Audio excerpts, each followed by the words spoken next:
Politikus senior PDIP, Beathor Suryadi, mengungkapkan bahwa PDIP terjebak survei saat mengusung Joko Widodo, Jokowi, sebagai Gubernur DKI Jakarta maupun Presiden selama 2 periode. Hal tersebut disampaikan Beathor ketika berbincang dengan ex-ketua KPK, Abraham Samad, lewat YouTube Abraham Samad Speak Up. Awalnya, Abraham menanyakan alasan PDIP masih mau mengusung Jokowi jika memang tahu ada dokumen yang tidak lengkap, seperti adanya dugaan ijazah palsu ini. Kalaupun misalnya PDIP tahu bahwa Pak Jokowi tidak punya dokumen kan dia bisa tolak, bilang kalau begitu nggak usah Pak Jokowi yang jadi gubernur, kader lain saja, ada nggak pernah selentingan begitu? Tanya Abraham kepada Beathor, dikutip pada Selasa, 24 Juni 2025. Mengenai hal ini, Beathor menjelaskan bahwa Ketua Umum PDIP, Megawati Soekarno Putri, kala itu terjebak dengan hasil lembaga survei yang menyatakan bahwa Jokowi populer. Kita kan sudah terkurung dengan hasil kerjanya lembaga survei.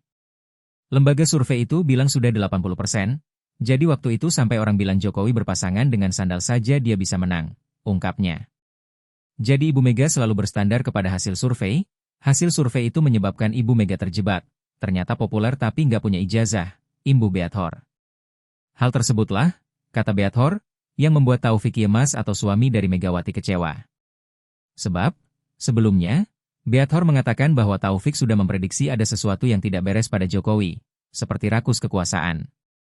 Bahkan, hal tersebut juga sudah disampaikan ke orang-orang terdekatnya, termasuk kepada Beathor sendiri. Itu yang bikin Pak Taufik kecewakan. Taufik Yemas itu melihat orang secara insting, bahwa orang ini, Jokowi, aneh, ini orang rakus kekuasaan. Dan dia sudah bilang itu kepada kita-kita yang dekat sama dia. Dia bilang kalau lagi kumpul-kumpul, ngapain Jokowi itu? Gak jelas? Beoni kalau kita dukung dia, kata Beathor saat mengingat kembali perkataan Taufik. Kendati demikian, kata Beathor, Taufik pada akhirnya tetap mengikuti kata sang istri, yakni Megawati yang ingin mengusung Jokowi. Tapi kan dia ngikut istri, Ibu Mega ketua umum kan? Ketua umum melihat dari survei. Survei ini yang menyesatkan, ujarnya.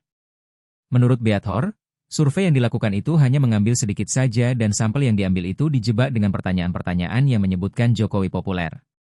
Jadi survei itu cukup mengambil 100.000 orang. Sampel itu dijebak dengan pertanyaan-pertanyaan menyebutkan bahwa Jokowi populer sampai 84%. Sampai sekarang karena segelintir orang itu, ucapnya. Yang lain macam kita-kita ini nggak disurvei kan nggak dianggap sebagai kelompok yang menentukan dan ini diserbu dengan bansos aja. Menang itu, sambung Beathor. Beathor mengatakan, dari kemenangan pertama itulah yang membuat PDIP menutup mata hingga mengusung Jokowi berulang kali.